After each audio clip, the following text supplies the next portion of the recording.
Hi ladies, we're on week 2 now with coffee and cards. You're going to have to forgive the camera work. I'm actually holding the camera myself rather than putting it in the jig. Not sure it's the best idea, but let's see how it goes. Whoa, another week. So we're week 2 now of 4. So before the end of today's broadcast, I'll show you what's coming up in round 2 of Coffee and Cards, which will be starting the first week of May. I'll pop it up on my website for Stampin' Up so that you can book yourselves in if you wish to carry on. Right, we shall get on with it. I'll just turn my camera around and then we can get started. Right, so this is the card we're going to be making today, and we're going to use a number. So obviously you can choose whatever number you want because you've got the full set. Nice little bow there, and I've also decorated the inside of the card and put to a wonderful sister. So, and then we've decorated the envelope, and as I mentioned last week, I'm going to show you how to do this. So it's the same stamp that's on the front of that card, but I've just curved it round, which you can do with photopolymer stamps. You can't really do it with the red rubber, they're too thick, but the photopolymer stamps, a lot of them curve really, really nicely. So I'll show you how to stamp that. It's quite a simple technique. Okay, so I've already prepared the numbers and the text I want on the card today. So I'm actually going to do a 60th birthday card for a friend of mine, and so everything's all ready to go. So I don't need this, I'm not scrabbling around in the stamp set, and we're still using the family party stamp set as we did last week, and we'll be doing all the way through. Right, so here we go. So you got your pack. Coffee and Card, April 2021, card 2 from Family Party, and everything you need is in here, apart from obviously the glue. And just pop it all out, if we can get it all out. Okay, so we've got all the basics. We've got a standard A6 card base and your envelope. And then we've got some mats. So these two, so one for the inside of the card and one for the front of the card, they're both standard mats, and they are 9.5 centimetres by 13.9 centimetres. So it's 9.5 by 13.9. And then on top of that, I'm going to use the flowery paper. Now I wanted a narrower gap between the base colour of the card and through the DSP, so actually that's only 2mm rather than 2.5, and it's surprising with how much difference it makes just taking it down that little bit narrower. So this is actually 9.1 centimetres by 13.5, so it's 9.1 that way, 13.5 that way. So some beautiful old olive ribbon. Slightly different from the one on the card because I ran out, sorry. And though I did realise I had rather a lot of different sorts of old olive ribbon. And this piece is actually 2 centimetres wide by 13.5 centimetres as well, and that's going to go on the inside of the card. So this just leaves me with these 2 die cuts. So the first one, this is from the Stitched Shape framelets, and this is actually going to be discontinued at the end of this month. It's a really useful one to have. It's got squares, ovals and circles all beautifully stitched like this. If it's not in your stash and you want it, you've only got a limited time left to get that. And then the other die that I've got here is actually from the Stitched So Sweetly die set. I'm just going to show you quickly what that looks like, if I can find it. Oh, have I done with it? Nope, it's gone. It's gone. No, it hasn't. It's here. Right, sorry about that. So, as you can see, it's got lots of rectangles. The biggest one, So you can make, it takes up quite a lot of room on the card. Down slowly to the smallest one there, and then there's also some other dies which go really well with sentiments, and they also stack really well together as well. I did do a card in class not long ago using that. Do you know, it's probably an idea if I get all this out before I start rather than trying to find it after the fact. Hey ho. No, not that. Sorry about that. Anyway, they layer up really nicely. Currently they're bundled with a stamp set called So Sentimental. So you get 10% off if you buy those. And these all match in with the dies. They all coordinate with the dies.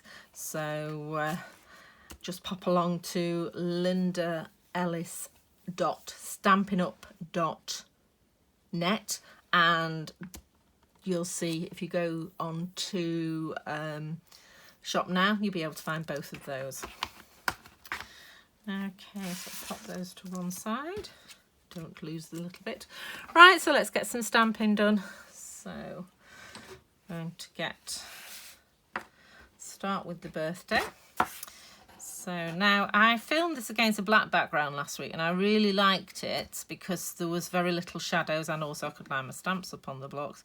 However, I found that if my camera moved at all, it was horrible. It made you feel quite ill because everything jutted around with all those white lines on a black background.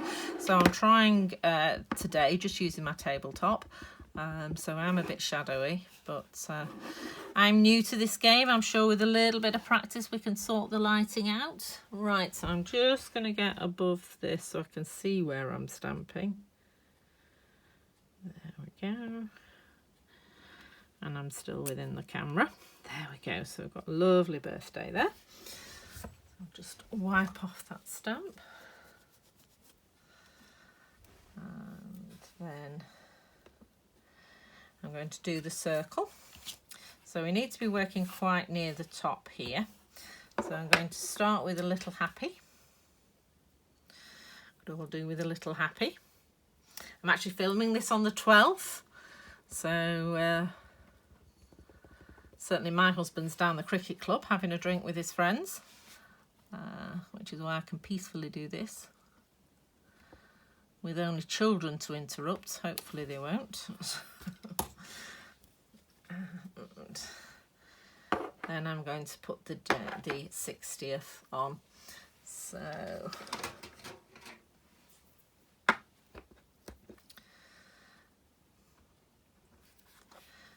so as I say, if you put the stamp on the block how you want it straight, it will be fairly straight on your stamping. So I'm just going to put that under the happy.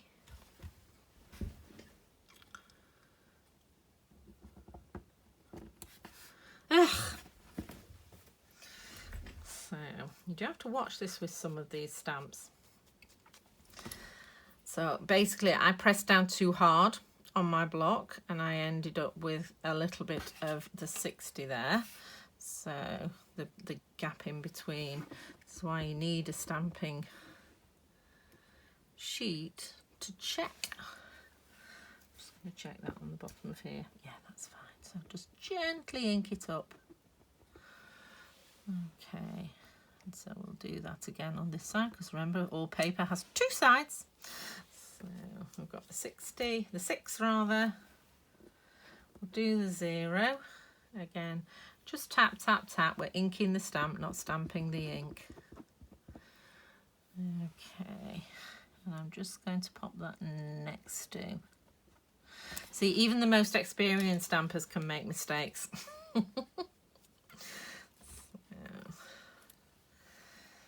Right, and then we'll do the TH and then we'll do the happy again. Because it's such a swirly one. Oh, and it's disappeared. Let's just see if I can work out which way up it is. There we go. Sometimes actually putting it on the block and then looking through, it's easier to work out which way it should be. So I'm just going to do the TH. And then we'll redo the happy at the top.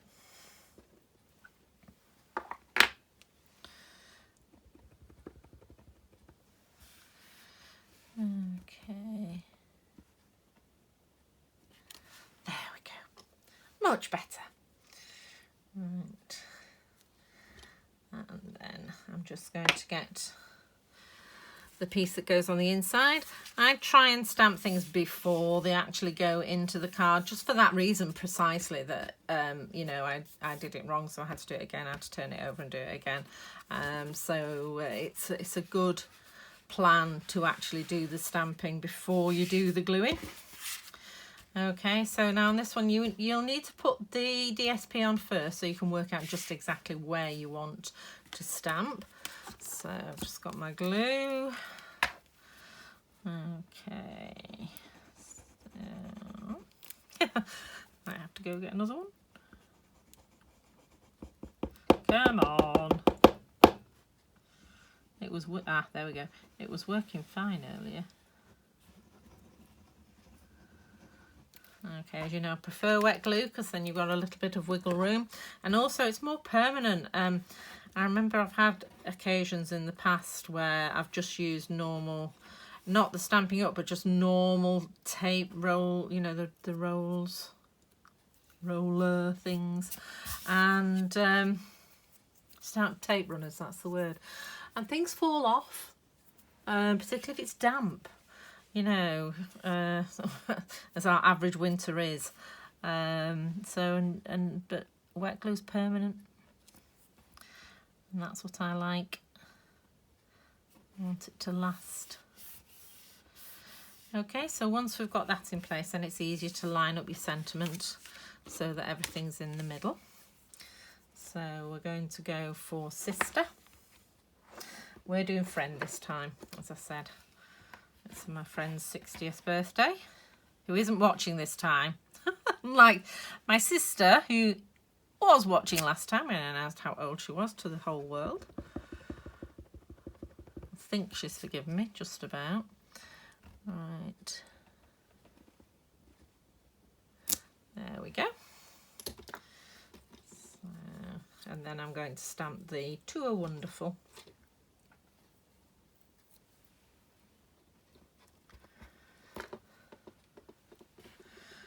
Again, just lining that up on my block, and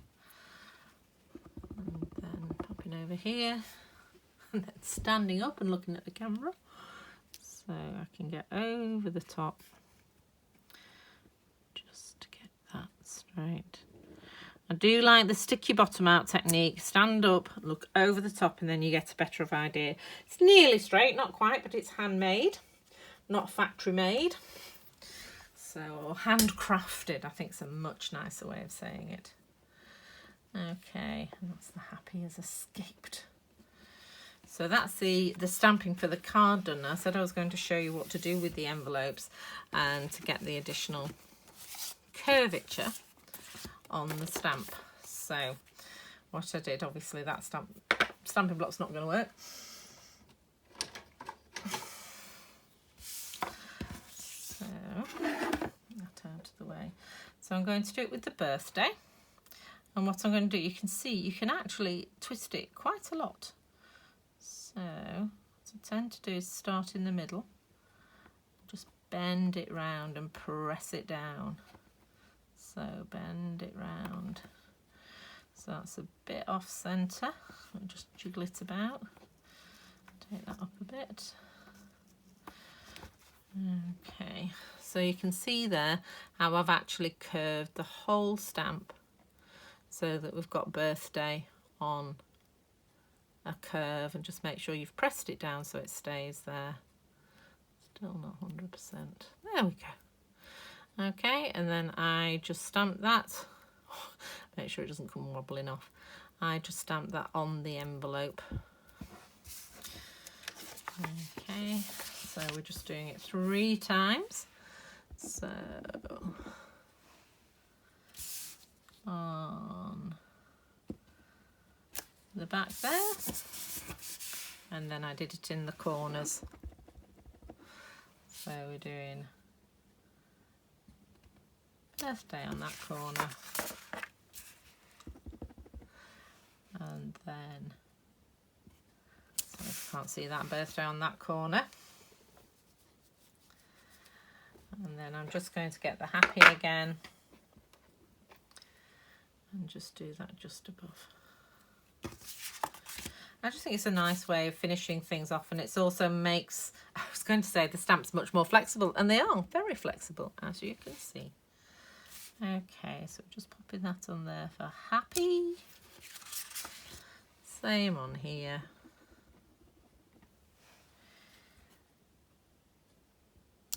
There we go. And then on the other corner too. Obviously, if you wanted to add the number as well, you could do.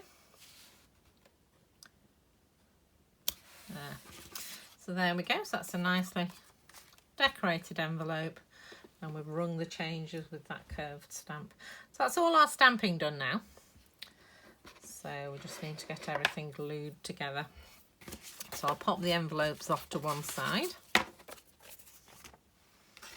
And we'll start off by sticking the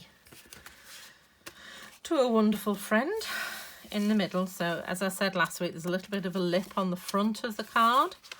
So make sure you've got that at the front, and this is just going to stick here with a 1/2 centimetre border all the way around. So getting my Tombow again. Does not want, oh, there we go. Again, I'll get a new one out for next week. I keep thinking it's run out, and then it starts again, and it's lovely glue. You don't want to waste any of it. So, okay, so we'll pop that over and just glue that down and wiggle it so your borders are even. Whoops, all the way around. That's fine. Once you're happy with it, then press it down. Don't press it down until you are, because until you've pressed it down, you've got wiggle room. As soon as you start pressing it down, then it will start to stick. So there we go. And I'm just going to use my bone folder to burnish this back fold here. And then do some more sticking. Now, as you can see, there's a bow, and the bow actually goes around both the DSP and the Knight of Navy. So I am going to stick this onto the front here.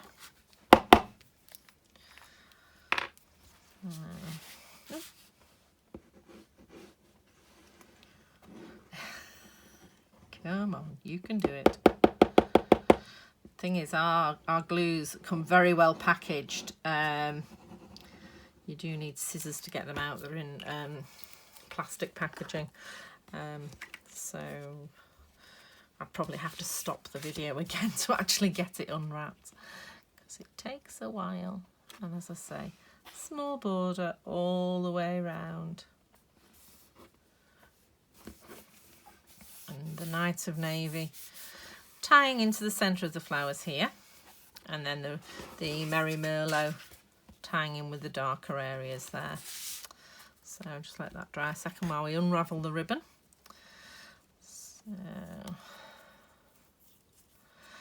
So as you know, I'd rather waste a bit of ribbon and have a lovely bow than use the minimum amount of ribbon and have a tatty bow. So hopefully I've given you plenty so that you can get this right.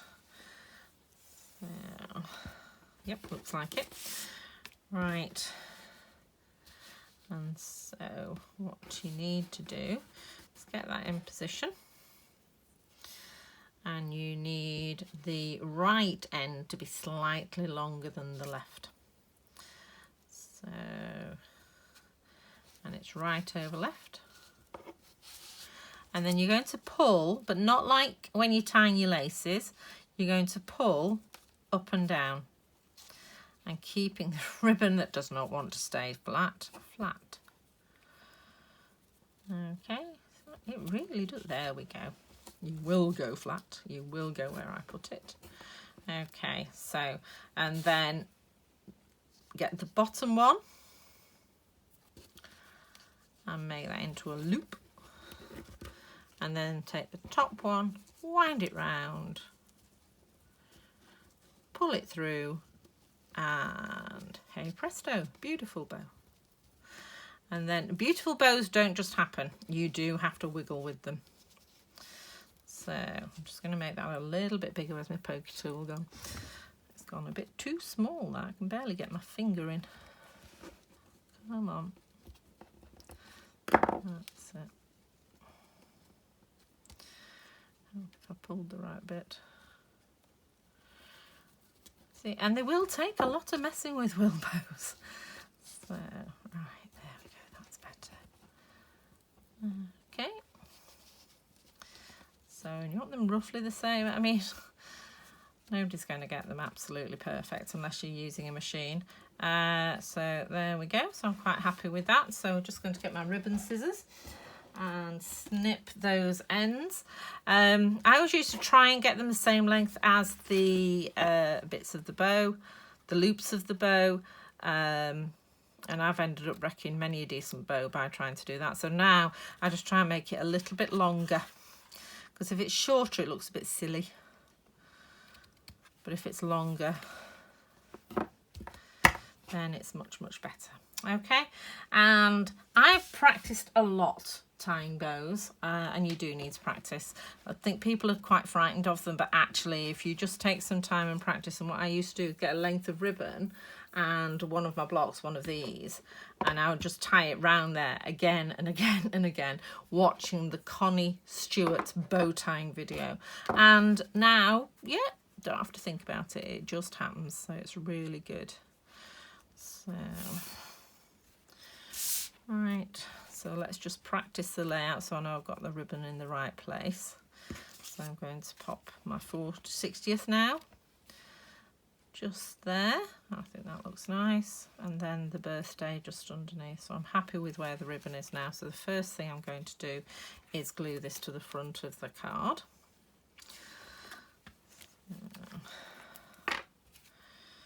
Making sure the ribbon's even at the back. Right, so.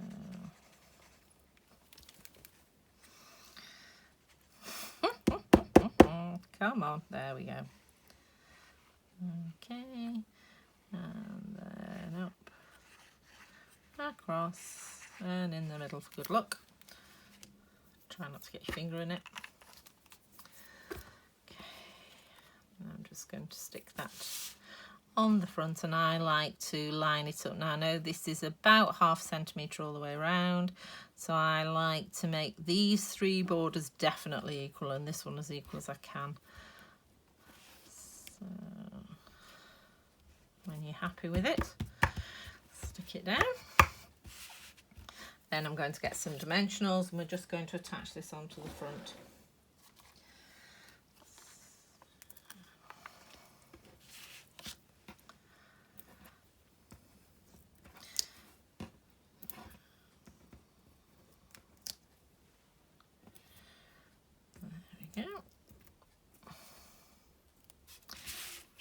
See my hands there, so there we go. So just the 4 dimensionals on the back, pop off the backs,